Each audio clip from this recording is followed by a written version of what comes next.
Saya mau cek suara dulu. Saya bisa didengar suara saya? Mantap, Pak. Bisa, Pak. Bisa, Pak. Oke, terima kasih banyak. Puji Tuhan. Ya, malam hari ini sebuah tema yang sungguh luar biasa, yang kita akan bersama-sama merenungkan bagian daripada firman Tuhan malam hari ini, yang terdapat di dalam kitab Matius pasal 2, ayat 1 sampai 12. Saya mohon kesediaan Ibu Lydia Lalang untuk membacakan bagi kita semua. Dalam kitab Matius pasal 2 ayat 1 hingga ayat yang ke-12. Matius 2 ayat 1 hingga yang ke-12. Demikian bunyi firman Tuhan. Orang-orang Majus dari timur. Sesudah Yesus dilahirkan di Betlehem di tanah Yudea pada zaman Raja Herodes, datanglah orang-orang Majus dari timur ke Yerusalem dan bertanya-tanya, di manakah dia, raja orang Yahudi yang baru dilahirkan itu? Kami telah melihat bintangnya di timur dan kami datang untuk menyembah dia. Ketika Raja Herodes mendengar hal itu, terkejutlah ia beserta seluruh Yerusalem. Maka dikumpulkannya semua imam kepala dan ahli Taurat bangsa Yahudi, lalu dimintanya keterangan dari mereka di mana Mesias akan dilahirkan. Mereka berkata kepadanya, di Betlehem di tanah Yudea, karena demikianlah ada tertulis dalam kitab Nabi. Dan engkau Betlehem tanah Yehuda, engkau sekali-sekali bukanlah yang terkecil di antara mereka yang memerintah Yehuda, karena daripadamu lah akan bangkit seorang pemimpin yang akan menggembalakan umatku Israel. Lalu dengan diam-diam Herodes memanggil orang-orang Majus itu dan dengan teliti bertanya kepada mereka, bila mana bintang itu nampak? Kemudian ia menyuruh mereka ke Betlehem, katanya, pergi dan selidikilah dengan seksama hal-hal mengenai anak itu, dan segera sesudah kamu menemukan dia, kabarkanlah kepadaku supaya aku pun datang menyembah dia. Setelah mendengar kata-kata raja itu, berangkatlah mereka. Dan lihatlah, bintang yang mereka lihat di timur itu mendahului mereka hingga tiba dan berhenti di atas tempat di mana anak itu berada. Ketika mereka melihat bintang itu, sangat bersukacitalah mereka. Maka masuklah mereka ke dalam rumah itu dan melihat anak itu bersama Maria ibunya, lalu sujud menyembah dia. Mereka pun membuka tempat harta bendanya dan mempersembahkan persembahan kepadanya, yaitu emas, kemenyan, dan mur. Ayat yang ke-12, dan karena diperingatkan dalam mimpi, supaya jangan kembali kepada Herodes, maka pulanglah mereka ke negerinya melalui jalan lain. Haleluya. Terima kasih Bu Lydia. Sungguh luar biasa pembacaan firman Tuhan pada malam hari ini di dalam kitab Injil Matius pasal 2 ayat 1 hingga ayat yang ke-12. Firman Tuhan pada malam hari ini diberikan tema, sembahlah Raja di atas segala raja. Bulan Desember adalah bulan yang penuh sukacita bagi kita orang Kristen. Amin. Amin. Siapa yang tidak sukacita kalau di bulan Desember? Tentu kita semua sudah merasakan bagaimana hingar-bingarnya suasana Natal di setiap masing-masing gereja. Tentu Pak Hari juga merasakan sukacita di Australia, Pak. Ya, Pak. Ya, Pak. Haleluya. Iya, saudaraku yang dikasih Tuhan, pernahkah terlintas dan terpikir dalam benak saudara untuk memberikan sesuatu yang berharga kepada Tuhan pada saat hari Natal? Dulu waktu kecil saya pernah ditanya sama pendeta saya, nah kira-kira apa yang terbaik yang patut kita berikan kepada Tuhan pada saat hari Natal? Kalau memberikan hadiah atau bingkisan kepada orang-orang yang kita kasihi, itu bisa berarti orang tua kita, anak-anak kita, guru, teman, relasi, sahabat, pada waktu mereka ulang tahun, pada waktu mereka lulus ujian, atau merayakan pesta pernikahan, barangkali itu adalah sesuatu hal yang biasa. Namun bagaimana jika yang terlintas dalam benak hati kita itu kita mempersembahkan yang terbaik kepada Tuhan, yang menyenangkan hati Tuhan melalui hidup kita. Saudaraku yang dikasih Tuhan, bagaimanapun kondisi dan keadaan kita, kalau kita berbicara tentang Natal, menyembah Raja di atas segala raja, itu adalah merupakan saat di mana kita merefleksikan diri kita untuk menyembah Kristus yang datang ke dalam dunia ini, yang rela mengosongkan dirinya dan mengambil rupa seorang hamba dan menjadi sama dengan manusia. Dalam kitab Filipi 2 ayat yang ke-7 di sana dengan jelas. Nah, melalui setiap hari Desember, hari Natal pada bulan Desember, tentunya hal inilah yang senantiasa menjadi refleksi bagi kita, bagi orang-orang yang percaya.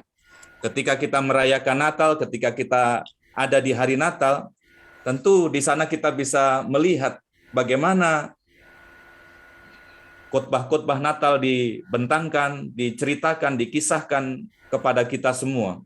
Nah, malam hari ini kita belajar dari salah seorang tokoh yang bernama orang Majus tadi. Orang Majus yang pergi ke Bethlehem untuk berjumpa secara pribadi dengan bayi Yesus, dengan membawa persembahan mereka. Mungkin menurut pandangan kita sebagai orang yang awam, persembahan mereka yang berupa emas, kemenyan, dan mur itu merupakan persembahan yang tidak biasa. Persembahan yang tidak biasa diberikan sebagai hadiah untuk seorang bayi. Dan memang benar, saudaraku, bahwa bayi Yesus itu bukanlah sembarang bayi. Hadiah yang orang Majus berikan itu melambangkan siapakah sebenarnya Yesus itu. Dan apakah yang akan diperbuat oleh Yesus di dalam dunia ini. Nah, saudara-saudaraku yang diberkati oleh Tuhan, meskipun kisah orang Majus yang dicatat di dalam kitab Matius pasal 2 ayat 1 hingga ayat yang ke-12 itu sudah tidak asing lagi bagi kita. Namun kita akan mendapatkan berkat yang luar biasa dari kisah ini apabila kita mau melihat dengan cara pandang atau paradigma yang baru. Ada sesuatu yang spesial, ada sesuatu yang istimewa yang disediakan oleh Allah bagi kita dalam kisah yang sangat menakjubkan ini. Nah, pada saat kita merenungkan makna persembahan itu dan bagaimana seharusnya respon kita dalam menyembah Kristus yang adalah Tuhan itu. Nah, kalau kita ditanya, sebenarnya siapakah orang Majus itu?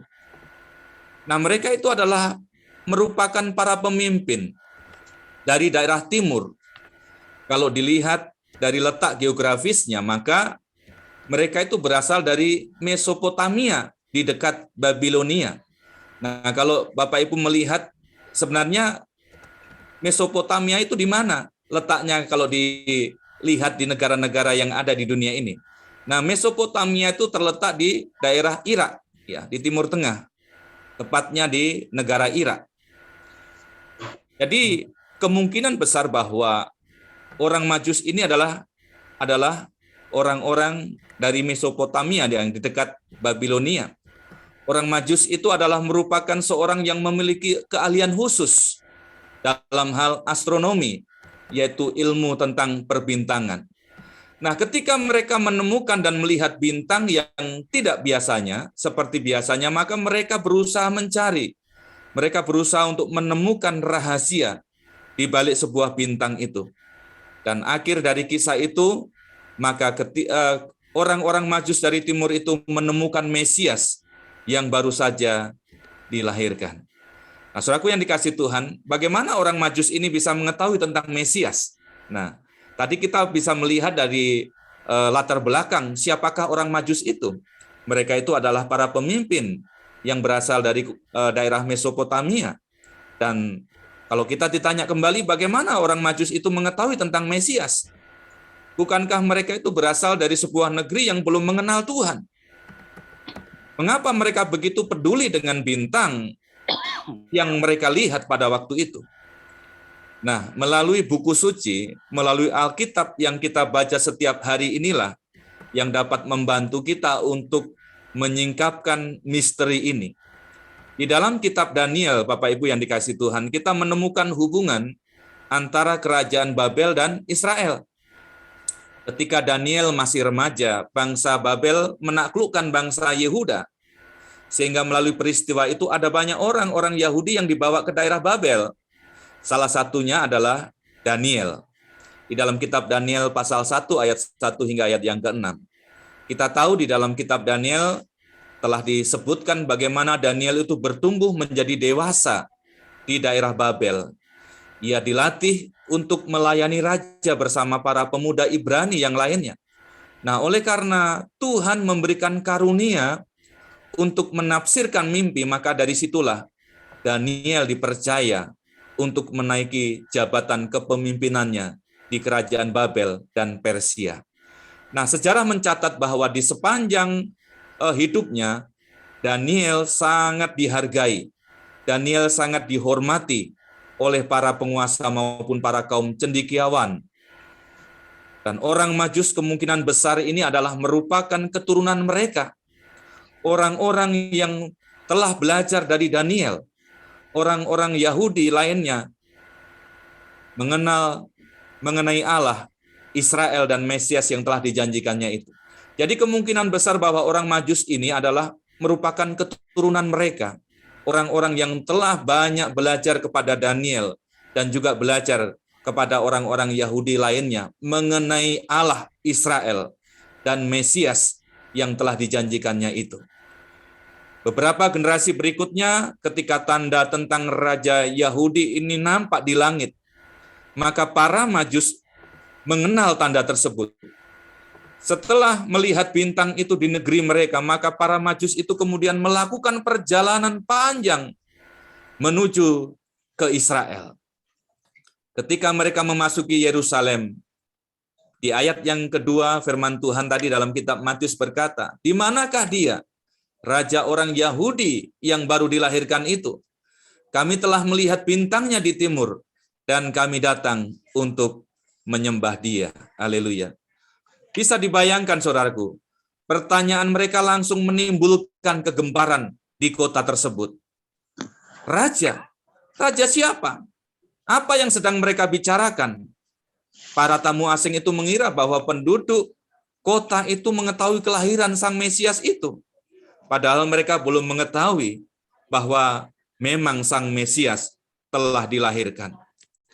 Namun, saudaraku, bukannya mereka dipenuhi rasa takjub, tapi Raja Herodes dan seluruh penduduk Yerusalem justru dibuat resah oleh sekelompok tamu asing yang tak terduga yang membawa berita aneh itu menurut mereka. Nah, sebaliknya tindakan para Majus yang tidak mementingkan diri itu tetap fokus pada tujuan utama mereka, yaitu menghormati raja orang Yahudi yang baru saja dilahirkan pada waktu itu.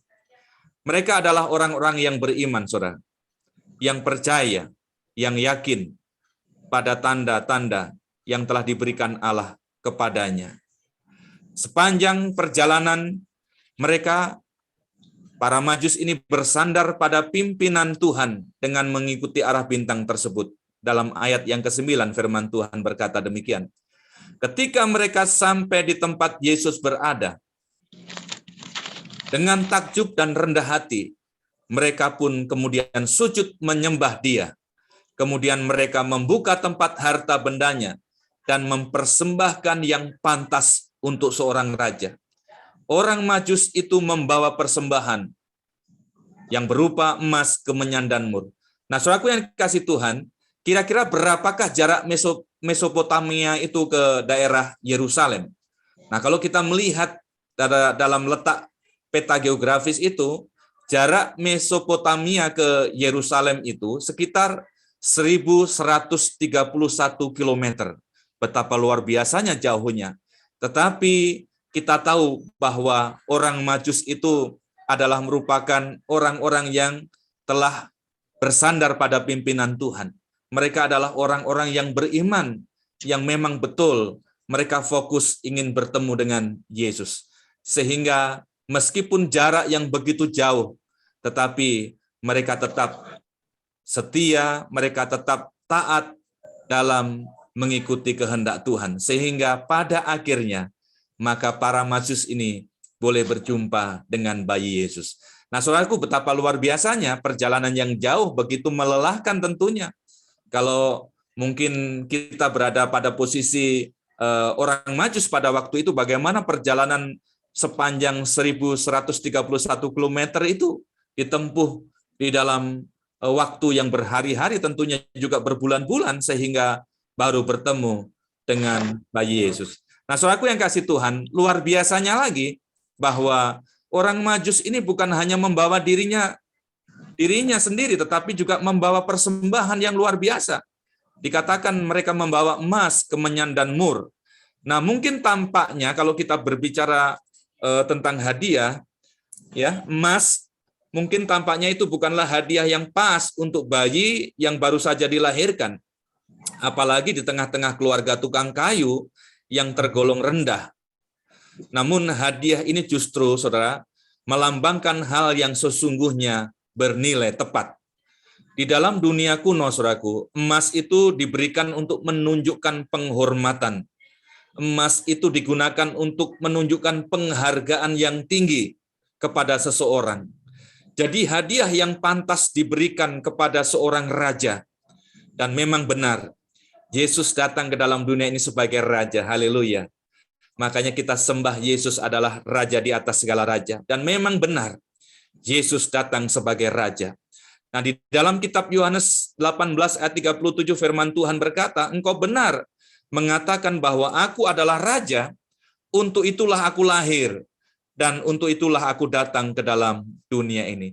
Jadi sangat jelas, saudaraku yang dikasih Tuhan, mengapa orang Majus ini membawa emas? Sebab memang pantas. Yesus itu diberikan penghargaan yang tinggi, penghormatan yang tinggi, sebab dia adalah raja di atas segala raja. Nah, jika saudara mempercayai Yesus sebagai Tuhan dan Juru Selamat pribadi, maka saudara adalah bagian dari kerajaannya itu. Meskipun pada saat ini kita tidak dapat melihat perwujudannya secara fisik. Nah, pada saat kita diselamatkan, maka kita berpindah dari kerajaan kegelapan ke dalam kerajaan Anak Allah dan kerajaan yang terang.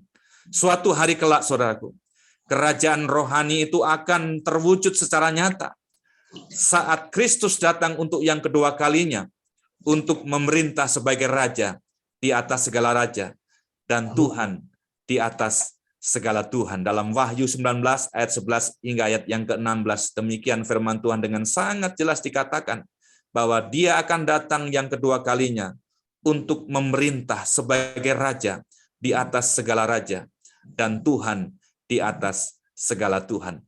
Jadi persembahan yang pertama yang diberikan oleh orang Majus itu adalah emas. Itu menunjukkan sebuah penghargaan yang tinggi, penghormatan yang tinggi kepada seorang raja, yaitu Yesus yang telah dilahirkan di Yerusalem. Lalu yang kedua, saudaraku, yang kedua adalah kemenyan persembahannya. Nah, kemenyan itu memiliki nilai yang sangat penting di dalam sebuah ibadah. Kemenyan itu merupakan sebuah bahan yang penting dipakai di dalam bait suci orang Yahudi. Nah, pada saat para imam membubuhkan kemenyan di dalam dupa altar, maka harum wangi semerbak dari kemenyan itu akan membubung naik ke atas. Nah, hal ini melambangkan doa-doa yang mereka panjatkan kepada Tuhan. Kemenyan melambangkan peran Yesus sebagai imam besar, sebagai pengantara, sebagai jembatan, mediasi yang menghubungkan antara manusia yang berdosa dan Allah yang Maha Kudus. Dalam kitab 1 Timotius 2 ayat yang ke-5. Dan sebagai imam besar, ia duduk di sebelah kanan Allah Bapa untuk menjadi pendoa syafaat bagi kita dalam Ibrani 7 ayat 25. Jadi sangat jelas mengapa kemenyan itu dibawa oleh orang Majus untuk dipersembahkan kepada Yesus. Itu akan menyatakan kebesaran Allah sebagai imam besar kita. Dialah yang akan membawa doa syafaat. Dia menjadi pendoa syafaat bagi kita. Dalam Ibrani 7 ayat 25 dengan sangat jelas firman Tuhan berkata demikian. Jadi betapa pentingnya kemenyan itu di dalam kehidupan orang-orang yang percaya, sebab kita mengingat betapa Yesus datang sebagai raja, sebagai imam besar di tengah-tengah dunia ini. Yang ketiga, yang terakhir adalah mur, saudaraku. Tadi yang pertama emas, yang kedua kemenyan, dan yang ketiga adalah mur. Saudara, berbicara tentang mur, mur itu adalah sejenis minyak wangi yang sangat mahal harganya. Mur ini biasanya digunakan untuk upacara, tradisi pemakaman di suku-suku Yahudi atau di daerah timur. Di timur kuno, jasad orang yang sudah meninggal itu akan diberikan kain kafan, lalu di atas kain kafan itu diperciki dengan minyak mur tadi. Nah, hadiah yang diberikan oleh orang Majus kepada Yesus ini berbicara tentang kematian Yesus. Kematian Yesus dan perannya sebagai juru selamat dan penebus dosa manusia. Ia datang ke dalam dunia ini untuk mati bagi manusia yang berdosa, agar kita bisa diselamatkan dari kematian yang kekal. Amin. Lambang ini, saudaraku, digenapi pada saat Nikodemus menurunkan tubuh Yesus dari tiang salib dan mengkafani dengan kain lenan, dan kemudian mencampur kain lenan itu dengan minyak gaharu dan mur dalam kitab Yohanes 19 ayat 38 dan 40. Jadi betapa luar biasanya. Jadi apa yang dibawa persembahan oleh orang Majus itu memiliki arti spiritual yang tinggi. Kalau kita bisa memahami apa itu emas, apa itu kemenyan, dan apa itu mur, semuanya memiliki lambang, semuanya memiliki arti dalam kehidupan kita sebagai orang-orang yang percaya. Lalu bagaimana respon saudara? Meskipun kisah orang Majus ini sudah terjadi dalam kurun waktu 2021 tahun yang lalu, tetapi makna pelajaran di dalamnya ini masih tetap relevan, masih tetap berlaku sampai sekarang ini. Nah, hal yang penting adalah bagaimana sikap kita terhadap Yesus. Apakah kita mau seperti orang Majus yang dengan segala kerendahan hatinya datang untuk menyembah Sang Mesias itu? Yesus datang ke dalam dunia ini sebagai raja di atas segala raja. Yesus datang ke dalam dunia ini membawa pengharapan, membawa damai sejahtera, membawa sukacita dalam kehidupan umat manusia. Saudaraku yang kasih Tuhan, marilah kita senantiasa mengingat setiap pelajaran firman Tuhan yang disampaikan oleh hamba-hamba Tuhan, supaya dalam hidup kita, kepengikutan kita sebagai orang-orang yang percaya, kita senantiasa memiliki iman yang teguh, keyakinan yang sungguh kepada Tuhan, supaya kita tidak mudah tergoda dengan pengajaran-pengajaran dunia yang kadang-kadang menyesatkan kita. Nah, oleh sebab itu mari kita belajar dari orang Majus yang senantiasa dengan kerendahan hatinya mau datang kepada Yesus, menyembah Dia sebagai raja di atas segala raja. Sekali lagi, bulan Desember adalah bulan yang penuh sukacita, bulan yang penuh dengan makna. Oleh sebab itu, mari kita warnai hidup kita untuk menyembah Raja di atas segala raja dengan hati yang taat, dengan hati yang setia, dengan hati yang berserah. Mungkin saat ini kita tidak bisa merayakan Natal dengan sebebas seperti sebelum pandemi. Kita merayakan dengan cara yang berbeda. Kita merayakan dengan suasana yang berbeda. Tetapi makna yang tetap adalah bagaimana fokus kita dalam menyembah Yesus sebagai Raja di atas segala raja. Kiranya kita semua diberkati oleh Tuhan. Kita semua senantiasa menjadi orang-orang percaya, menjadi hamba-hamba Tuhan yang senantiasa menyuarakan suara kenabian dimanapun kita berada. Kiranya sukacita dan damai sejahtera dari Allah melingkupi kita semua. Amin. Mari kita berdoa. Ya Bapa di surga, Bapa yang penuh kasih, kami mengucap syukur malam hari ini. Kami dapat belajar dari kehidupan orang Majus yang telah dipakai oleh Tuhan untuk bisa menjadi, ya Tuhan, alat perpanjangan tangan Tuhan. Dapat mengungkapkan rahasia-rahasia yang boleh kami pelajari pada malam hari ini. Terima kasih Bapa. Di balik persembahan orang Majus, emas, kemenyan, dan mur memiliki arti yang begitu mendalam, memiliki arti dan makna yang begitu penting dalam hidup kami, Olehnya Bapa, taruhlah setiap perkataan firman itu dalam hati kami. Jadikanlah kami bukan hanya menjadi pendengar firman Tuhan, tetapi biarlah kami boleh menjadi pelaku-pelaku firman dimanapun kami berada. Terpuji namamu Bapa di sorga, kekal selama-lamanya. Kami alaskan doa ini di dalam nama Tuhan Yesus, firman yang hidup kami sudah berdoa. Amin. Kami serahkan kembali kepada pembawa acara. Terima kasih Pak untuk kita bersatu dalam iman, kita berdoa untuk bangsa kita. Setiap masalah, problem bangsa, kita serahkan sama Tuhan. Bencana-bencana yang sudah terjadi, baik itu erupsi Gunung Semeru di Lumajang, baik di Manado, dimanapun banjir-banjir ya, kita bawa dalam doa supaya Tuhan membentengi anak-anak Tuhan, membentengi masyarakat Indonesia. Kita berdoa, Bapa di surga, kami datang di hadapan-Mu pada malam hari ini. Pertama, kami bersyukur atas firman-Mu yang sungguh luar biasa, yang telah Engkau percayakan bagi hamba-Mu, Bapak Pendeta Yakobus, untuk menyampaikan bagi kami, hingga kami boleh mendapat kekuatan iman. Tuhan, kami semakin diperkuat, kami semakin Tuhan Yesus diperlengkapi dalam mengenal kebenaran firman Allah. Bapa di surga, Kau berkati hamba-Mu, Bapak Yakobus, mengaini Tuhan Yesus dalam pelayanan, dalam tugas, dalam kesehatan, dalam keluarga. Engkau berkati dan berkelimpahan.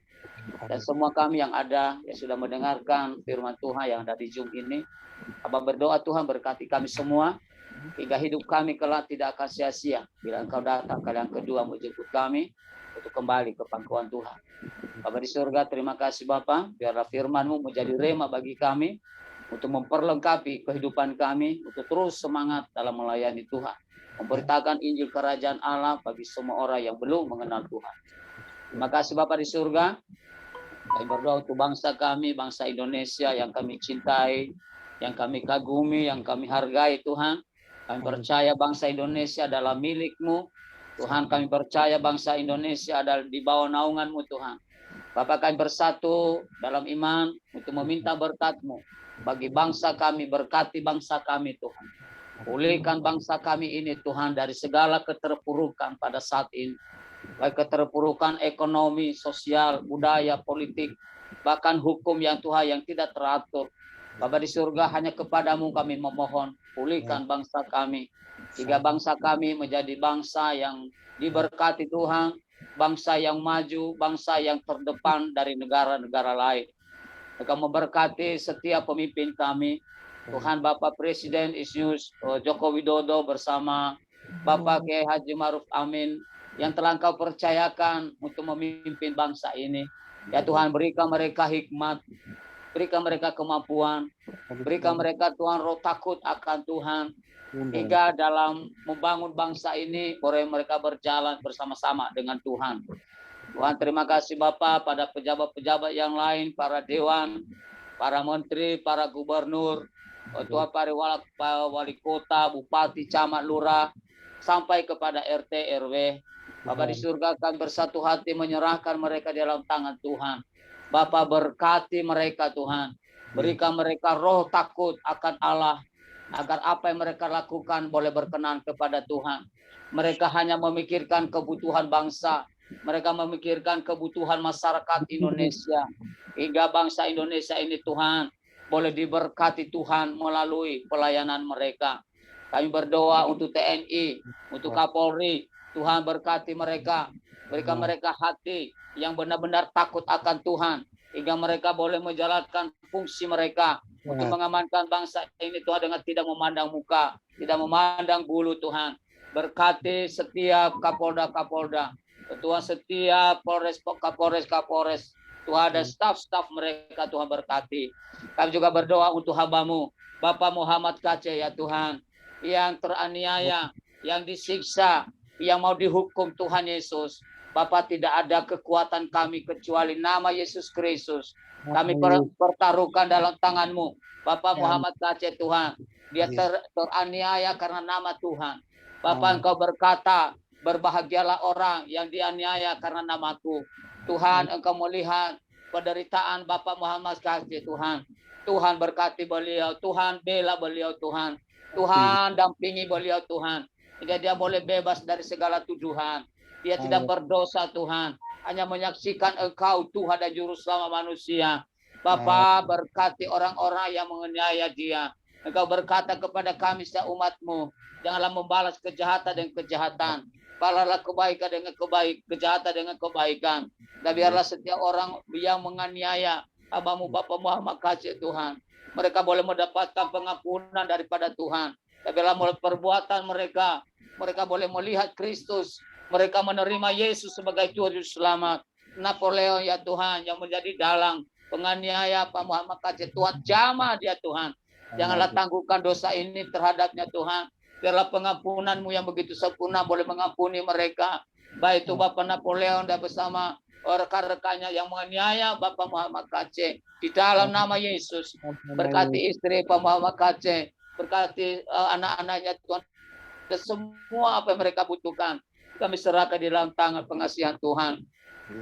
Kami juga berdoa Tuhan untuk masyarakat seluruh Indonesia yang mengalami bencana alam, baik itu banjir, baik itu gempa bumi di mana-mana, dan lebih-lebih Tuhan Yesus seperti Gunung Semeru kemarin yang makan korban Tuhan. Bapa, kami mengasihi mereka, kami serahkan mereka dalam tangan-Mu. Tuhan berkati mereka, keluarga para korban. Kami memohon kekuatan daripada Tuhan. Kami memohon penghiburan daripada Roh Kudus. Berikan mereka kekuatan Bapa. Berikan mereka pertolongan-Mu Roh Kudus. Sehingga mereka boleh terhibur dalam segala apa yang mereka alami saat ini Bapa. Terima kasih Bapa di surga. Kami berdoa Tuhan Yesus untuk Ibu Ana pada saat ini yang menderita sakit jantung Tuhan.